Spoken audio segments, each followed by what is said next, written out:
we seem to always look upon death and the passing of people and pets as such a depressing and morbid experience. And a lot of the product surrounding that is very depressing to look at, and has no sense of ceremony or celebration, if you like. So these materials were golds and reds and blacks and, very beautiful, almost like royalty. So I felt I was dressing her like a princess, and she was on a journey to see the gods, and she was protected by these accessories on that journey. And that's what they were meant to do, was to protect her. Welcome to the Wear, Wag, Repeat podcast. I'm Tori Mystic. As a dog mom lifestyle expert, blogger, and business owner, I love talking to other women in the pet industry and sharing their advice with you every week. Sit, stay, and listen to the latest episode.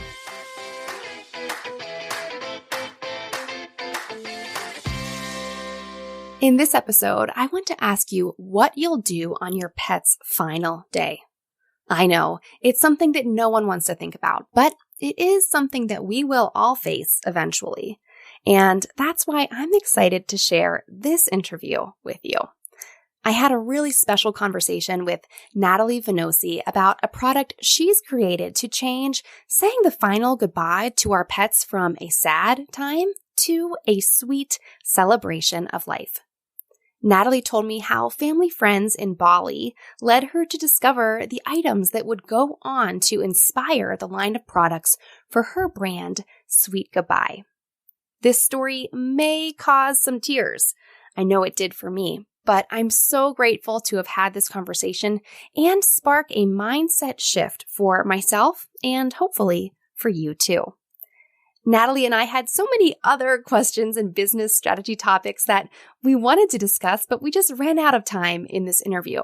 However, I think there's a huge strategy takeaway lesson here, and that is how powerful and impactful your personal story about your pet brand can be, even if it's about a topic that you feel like nobody wants to hear about, like our pets dying.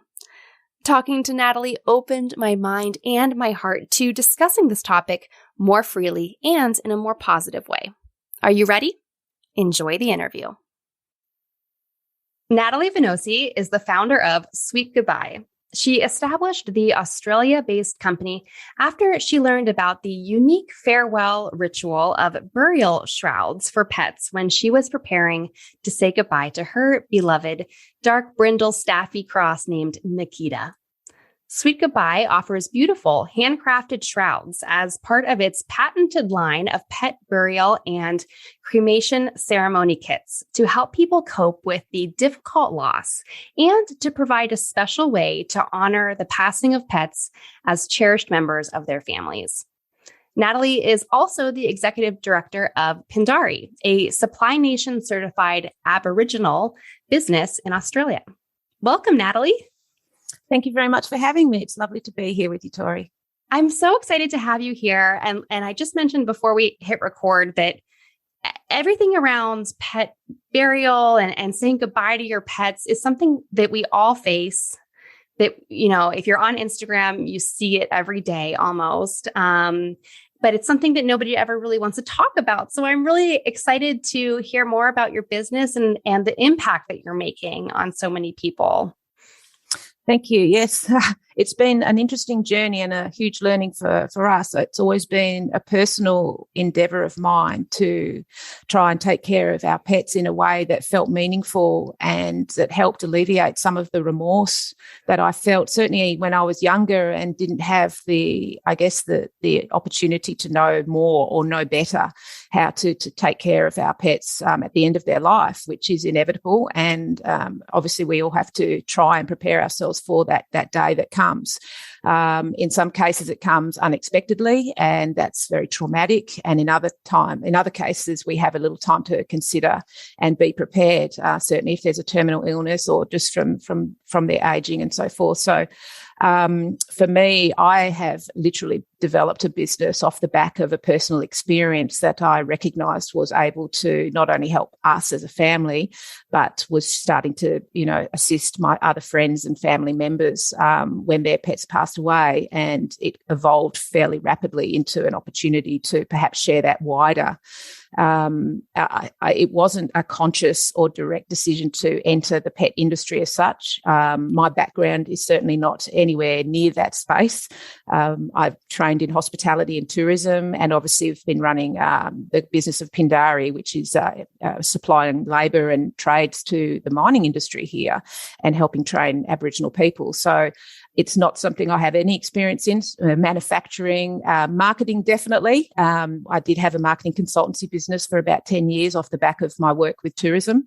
But again, in a very different space to the pet industry. So it was not something I deliberately aimed to enter, but subsequently decided that the offering of what I had discovered and ultimately invented in a fit-for-purpose product was too great an assistance to people in need, such that we went forward with it, and here we are now with a patented range of a very unique product that ticks a lot of boxes on a number of different levels.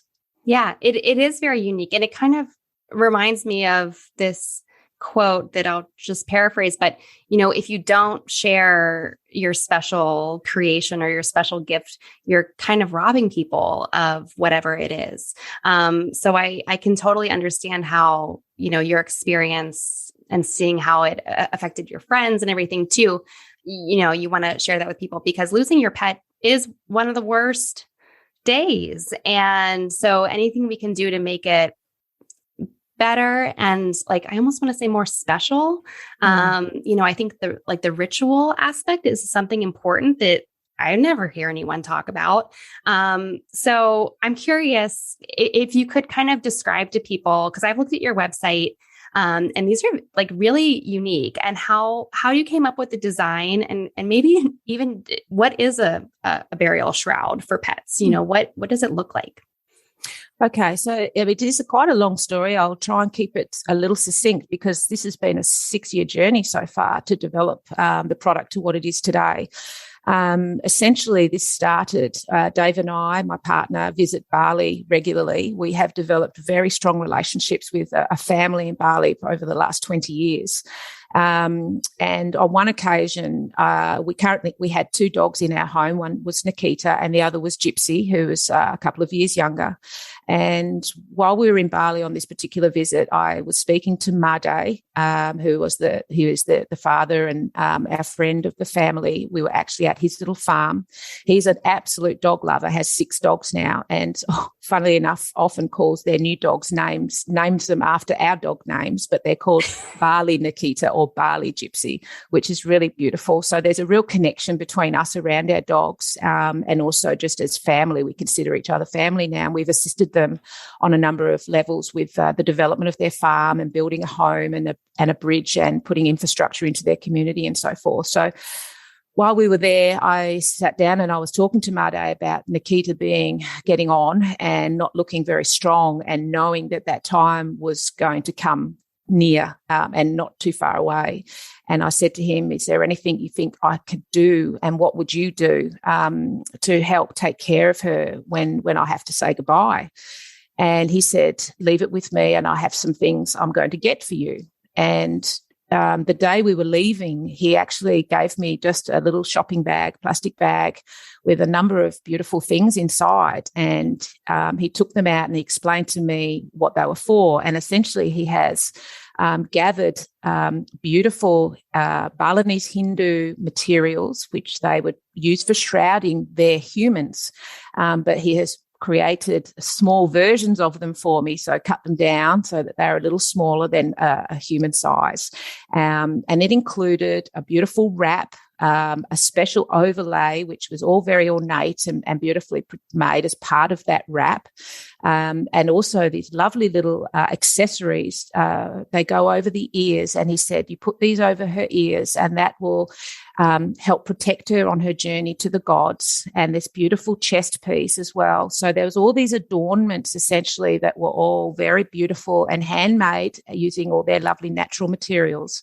And he said she will look her very, very best when she meets the gods, and they will welcome her into, where she needs to be. And that's their way of thinking, the whole reincarnation and going through that journey to be welcomed to the gods is very much how they believe their humans go through that transition. And for them, it is not a sad occasion. It is a celebration and a ceremony of their life, and making them as beautiful as possible to meet the gods and be welcomed by the gods into the next world. And I was absolutely beside myself, as you can imagine, very emotional, and I couldn't believe this concept that they were just doing regularly for their humans and their family members, that he was able to consider passing to me to use for my dog, because he understood that she was as good as any other family member would be. And of course, I took that home, and it was with me constantly, this little bag. When we got home, I decided to put it away somewhere special. And of course, the day that came, when I had to call the vet, she actually had kidney failure, and it was quite acute. And unfortunately, it was just between Christmas and New Year, so it was a very difficult time. It was warm, and we were able to take her for her last swim and get some video footage and things like that. But she was unable to eat and drink within, for a couple of days, and we knew the time had come. When the vets came, I called them to come to the home for home euthanasia, and they're always very supportive. They know me well and very, wonderful about taking care of us and supporting us through, this experience. I brought out all these pieces, and they were absolutely overwhelmed with what we were going to do. And I immediately felt completely different to what I had felt previously when I had lost my dogs in the past, that I had some control.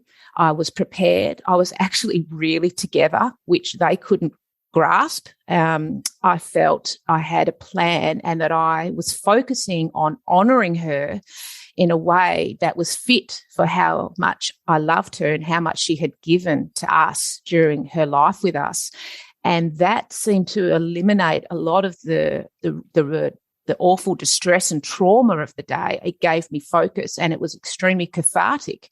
So the idea of the materials is to lay her within the shroud and to adorn her with these beautiful accessories. And while doing that, after she's passed, you're actually going through a closure moment. You're actually touching, preparing, making her beautiful, and, wrapping her so that she's protected when she goes into the earth. And she looked just so beautiful. I know it sounds bizarre, but I even took a photo of her when this was done, because I wanted to capture that moment. It is a moment of her life's journey. It shouldn't be considered a morbid experience like we've always done in the past. Here in Australia, we seem to always look upon death and the passing of people and pets as such a depressing and morbid experience, and a lot of the product surrounding that is very depressing to look at, and has no sense of ceremony or celebration, if you like. So these materials were golds and reds and blacks and, very beautiful, almost like royalty. So I felt I was dressing her like a princess, and she was on a journey to see the gods, and she was protected by these accessories on that journey. And that's what they were meant to do, was to protect her. And it made me feel so comforted that when Dave and I finally put her to rest, I felt at peace. I felt really at ease with what we had done, and I felt so much less remorse. I was able to then move into a grieving stage of losing her physical being, that, she was no longer with us physically, but that sense of having done exactly the right thing by her was an incredible improvement on what I've felt in the past. And there are pets that I've lost, even a horse when I was 14 that I lost from colic, that I've never really got over. You just don't get over these things. You hold them with you because you feel so incredibly responsible for them. They are ultimately vulnerable, and their life and care is totally in our hands, and that weighs very heavily on people like us that put everything into making sure that our life with our pets is paramount to everything we do every day. So it was a very big start to a new way of thinking, and that's what I started to share with people. And my mum was actually the next person to say to me, when you go to Bali next, could you please bring me back the same thing? So when my dog is getting close to that time, I would like to be able to do the same thing. And that's how it all started, was from a simple little bag, a shopping bag of these beautiful accessories, of Hindu ceremony fabrics and accessories. That is just the most beautiful story. And I'm glad that you have been talking, because I wasn't able to talk. I can see your eyes. I know. I didn't want to go too far. You could see my face was getting red and I was tearing up a little bit, because it is just so beautiful. And I'm thinking of the last dog I had to say goodbye to, and just how special it would have been to be able to do that. Yeah, I know. And it's exactly what people have always said to me. In fact, one story I always share is we have a media personality here in Australia called Dr. Katrina, and she is now one of our ambassadors. And I know that when I first got in contact with her and she knew what we did, she's never really quite got over she had a dog on television called Toby, the Wonder Dog, beautiful brown and white collie, incredible dog, and was known Australia-wide. And she said, what people don't know is that when he passed away, I was alone and I had nothing to do. I had nothing with me and I didn't know what to do. And when the cremation company came to collect him, she was distraught because she felt she didn't have anything to care for him with, nothing to wrap him in properly and things like that. And what we've done now has changed her life. And she says that, she has since lost a couple more animals since then. And Anna's always used Sweet Goodbye products. She has literally said it changed our life. And she doesn't no longer have to feel that level of guilt and remorse for not having taken care of them the way that she knew that she should have or wanted to or felt it was needed to be done. We put that on ourselves. I do understand that there's no one, there's not a greater source out there forcing us to do these things, but it's within our hearts that we know we need to do something to give back, to make sure they are honoured and treated with the level of dignity that they deserve. Right. And it's a huge thing to consider when you could have and haven't done that, but you have to move forward and consider being able to do that now. And we now change the way we think about how we do this, and that there are now solutions and products available to make it a little bit easier that we can reach for and put in the cupboard for that time when that time comes. Yes. Yeah. Yeah. I have a bag in my basement, a Lululemon bag that's full of little dog booties and a rear harness, for if their hips ever give out or something. And I call it my old lady dog preparedness kit. And it's, whenever I have the old lady dogs around, and I share this kit with friends when their dogs get to be that point where they can't stand up and get outside so easily anymore and stuff too. So I totally, this makes so much sense, this concept of having this. And I think having that bag or kit, in your house, just feeling like you're ready, you're prepared, you have your stuff. So if anything happens, it just gives you peace of mind. Yeah. One of the things I've always said, Tori, because, this comes up, being prepared all the time, and Australians are very different to the US market with respect to stigmas attached to pre-buying things. They think they might jinx it and the animal, they go and buy something around passing away, that their animal's going to die, and they have to start thinking, outside of these superstitions. But I always say that there's a little bit of discomfort in making that decision to purchase a product like ours alleviates a whole heap of pain and distress when that time actually comes, because you actually do have a plan. And I can't emphasize that more. It's the key to all of this, is being prepared, particularly when this is time sensitive and we are always relying on freight companies and deliveries to reach people in time.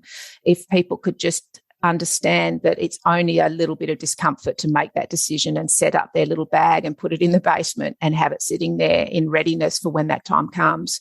The result is that when the time does come, the distress is so much less. And I could put a personal guarantee on that, knowing that that is absolutely what will happen. It'll change the way you have to deal with that experience on that particular day and how you go forward from there afterwards with your grief. It really does have a massive impact on how we feel about losing our pets. Really does.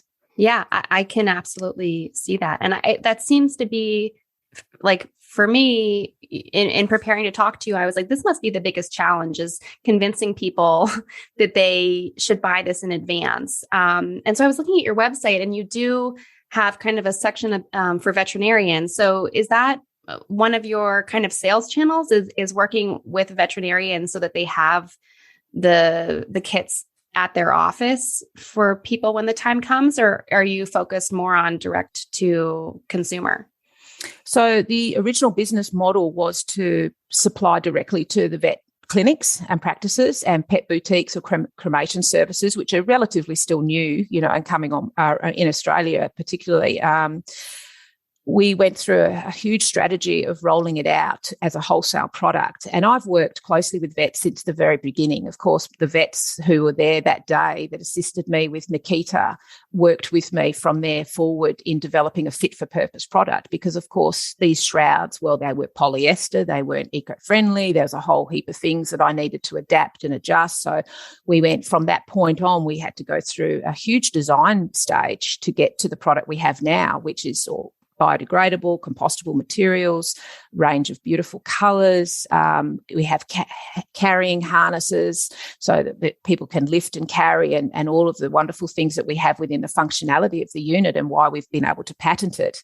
But of course, when we went through the process of wholesaling it, as much as the vets were really screaming for a solution for themselves and for their clients, they realised that they actually had to sell the product.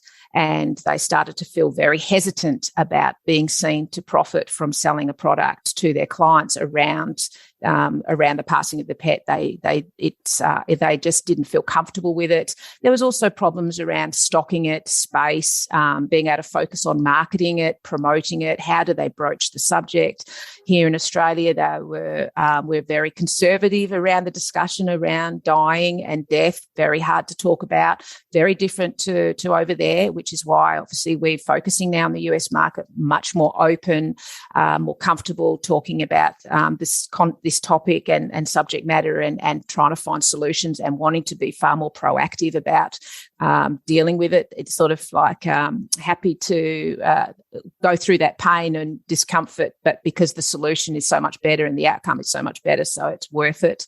Whereas here it was very difficult. So we realised that although we were promised a lot from the industry around supporting us to wholesale it to their clients, we didn't have the partnership and the commitment from them when it actually happened. So when push came to shove, we really needed them to partner with us more proactively, because you can't, how do you tell someone they need a product when they don't know it yet?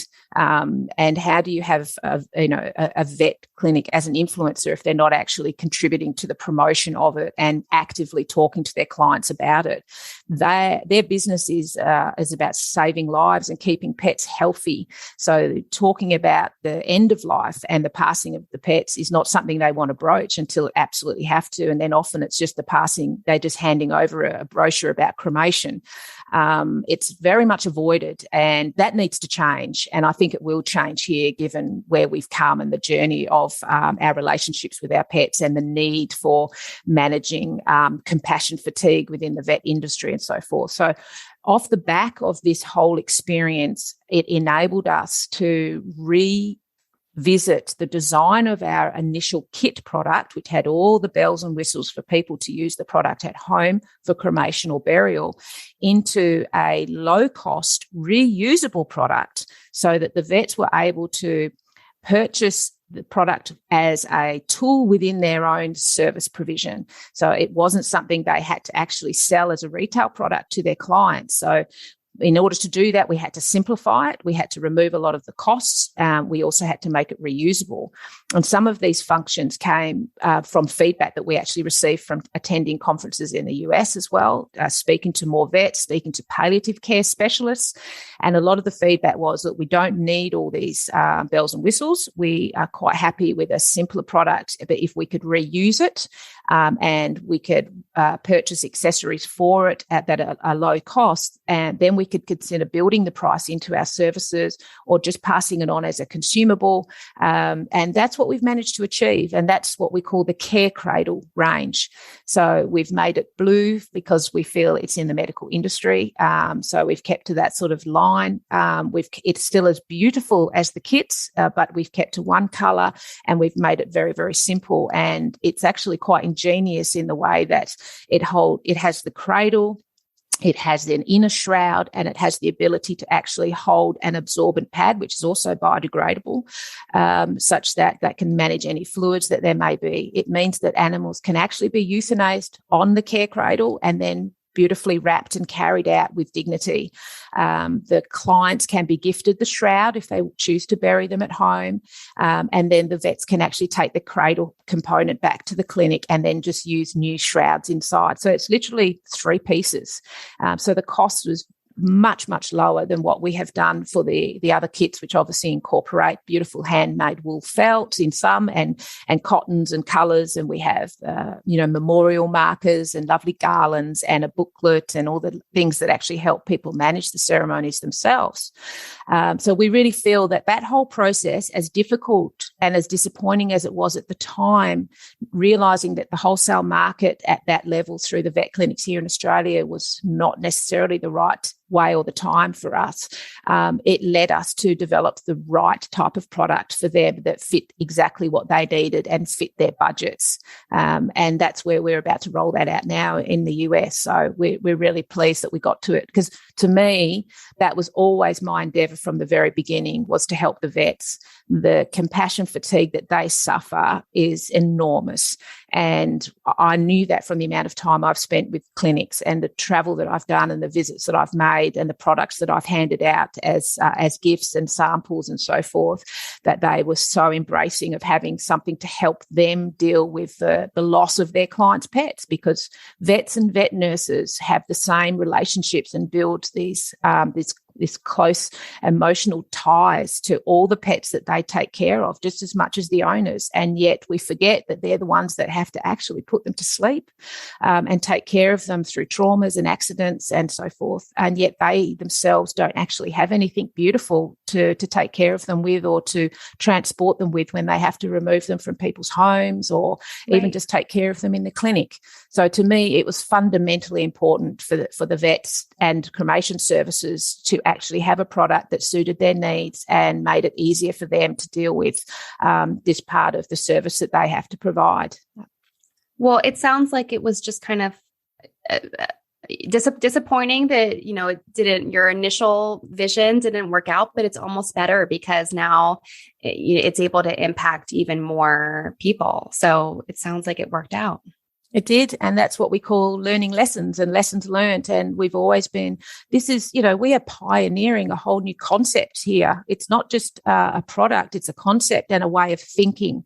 We're approaching things differently. We're approaching the whole, celebration of life through ceremony for our pets. In some ways, we've only done that for humans in certain religions and things like that. So we've tried to incorporate all the best parts of how we should take care of saying goodbye to loved ones, and present it in a way that is more joyful in its aesthetic, because it is very beautiful to look at. I believe it is. And we have the opportunity to create a number of different prints. We'd like to do some Aboriginal designs, and we'd like to do some stars and stripes designs. I think there's lots of wonderful things we can do, because it should be more joyful and it should be more of a celebration. And at the same time, it provides emotional and practical support to both the vets and the clients or the pet parents to be able to take care of their pets in a way that is most suited to dignity and honouring their pets for the life that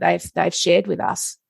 This is such a wonderful, like you said, just a shift in how you even are thinking. It's more than a product. It's just like a shift in your mindset and how we say goodbye to our pets. So thank you so much for sharing this. You've definitely made me think about things, and I'm so just honored to be able to share this and have whoever listens to it experience such, the beautiful story you had about Nikita and everything as well. So thank you so much.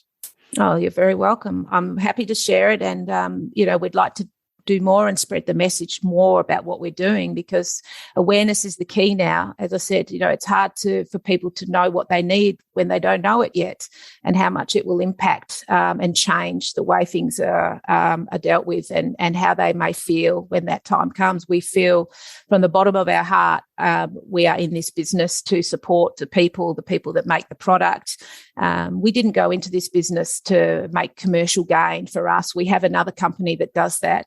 This was all about developing a concept that would help the vets, the pet owners, the end-of-life services that are coming online all the time now, which is wonderful. It alleviates some of the issues that the vets have to deal with now with cremation services.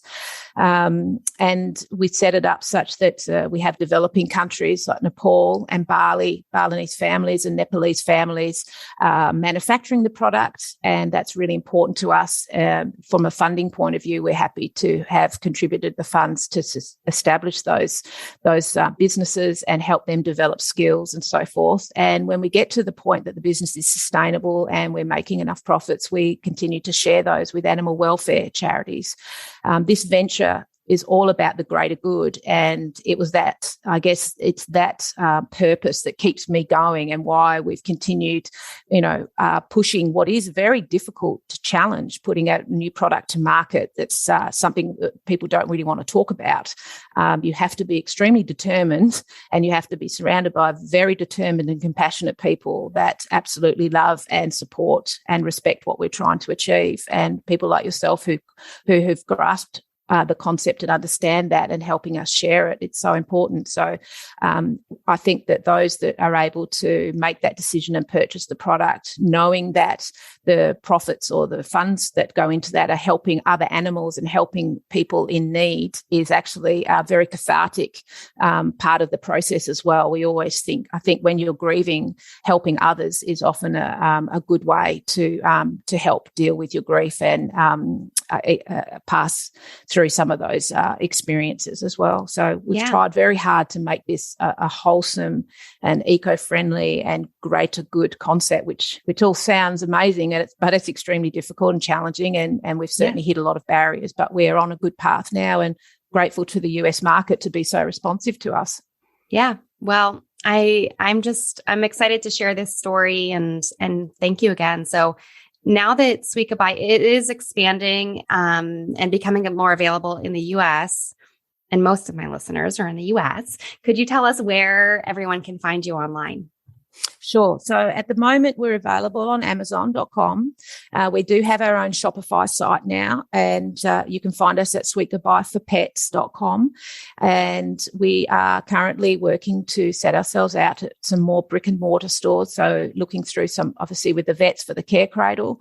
There are a couple of pet cemeteries that we are hoping to work with, and rolling out to some pet boutiques and other like-minded organisations. The Humane Society we are working with at the moment are very interested in stocking the products at some of their locations. So you will start to see it in some brick and mortar locations, but at the moment you can buy it online at Amazon or through our site at Shopify. And of course, Chewy.com has just started stocking our product, which was an amazing achievement. It took us many months to work through all of their technology and to get our listings live and to set up a whole new warehousing distribution system for Chewy. But we're very very pleased to see that there are a number of purchases now happening and people accessing it and aware that the product is now available. So there are a few choices in the market at the moment, and ours is one of the only choice that in particular is suitable for larger pets. We can take that claim at the moment that there isn't anything else that you can go to for larger pets, and we can take pets up to 150 pounds. I'm not sure, and in your weights, we would say over 100 kilos here. But Great Dane, Saint Bernards, we've considered all sizes, and of course we have very little products for little furry friends, right down to mice and ferrets and turtles, and in our cloud range. So we have the clouds, we have the cocoons, and of course we have the care cradles for the vet industry. So the care cradle has its own website, carecradle.com.au, for the vets, and because of course that's very specific to the industry, and that's accessible through there. So we are should be fairly easy to find. If you type in Sweet Goodbye cocoon, you'll find us. Fantastic. Well, I'm excited to see it even more places and to hear more people talking about this. And thank you so much for being a guest today. Thank you, Tori. We really appreciate your support and look forward to having a chat maybe down the track another time. Yeah, absolutely. What did you like most about this episode? Find me on Instagram @TMystic and let me know what intrigued you or what questions you have about starting or growing your own dog-inspired business. You can also screenshot this episode and tag me in your stories. I love to see who is listening out there. Some of the best conversations happen after the episode, right? So track me down over on Instagram or join the Wear, Wag, Repeat Labs Facebook group to connect with other dog-obsessed entrepreneurs. And as always, you can find all the links and resources discussed in this episode at wearwagrepeat.com/podcast. See you back here next week.